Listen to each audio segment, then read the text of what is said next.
Hello everyone.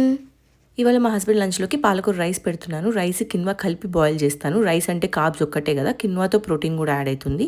పాలకూర ఆయిల్లో వేసి వెల్లుల్లి ఎండుమిర్చి వేశాను. పాలకూరలో చాలా ఐరన్ ఉంటుంది, సో అన్నీ కలిపితే బ్యాలెన్స్డ్ ఫుడ్ అవుతుందని. నెక్స్ట్ నేను వంకాయ ఫ్రై యాడ్ చేస్తున్నాను. జస్ట్ వంకాయ, కారం అండ్ పచ్చిశనగల పొడి వేసి ఫ్రై చేశాను. నెక్స్ట్ పెరుగు పోపేసి పెరుగు పులుసు లాగా పెడుతున్నాను. పెరుగులో ప్రోబయోటిక్స్ ఉంటాయి, సో మన గట్ హెల్త్కి చాలా మంచిది. కార్లో తినడానికని స్నాక్స్కి ఫ్రూట్స్ పెడుతున్నాను. పైనాపిల్ స్టార్ లాగా కట్ చేశాను. హస్బెండ్సే కదా స్టార్స్ ఇంట్లో.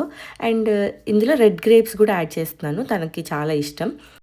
ఒక చిన్న ఫోక్ కూడా పెడుతున్నాను, తినడానికి ఈజీగా ఉంటుందని. ఫ్రూట్స్ అన్నీ క్యూట్గా ఉంది కదా. అండ్ తన ఫేవరెట్ అరటికాయ చిప్స్ కూడా పెడుతున్నాను, ఒక హ్యాండ్ఫుల్ తీసుకొని ఒక చిన్న బాక్స్లో. ఫైనల్లీ అన్నీ అరేంజ్ చేస్తున్నాను. ఒక బ్యాగ్ తీసుకొని అన్నిటితో పాటు ఒక ట్రయల్ మిక్స్ కూడా పెడుతున్నాను. ట్రయల్ మిక్స్లో క్యాషూ, బాదాం ఇలాంటి అన్ని నట్స్ ఉంటాయి. అండ్ ఆ రెండిటితో పాటు ఒక స్వీట్ నోట్ కూడా రాసి క్లోజ్ చేసేసాను.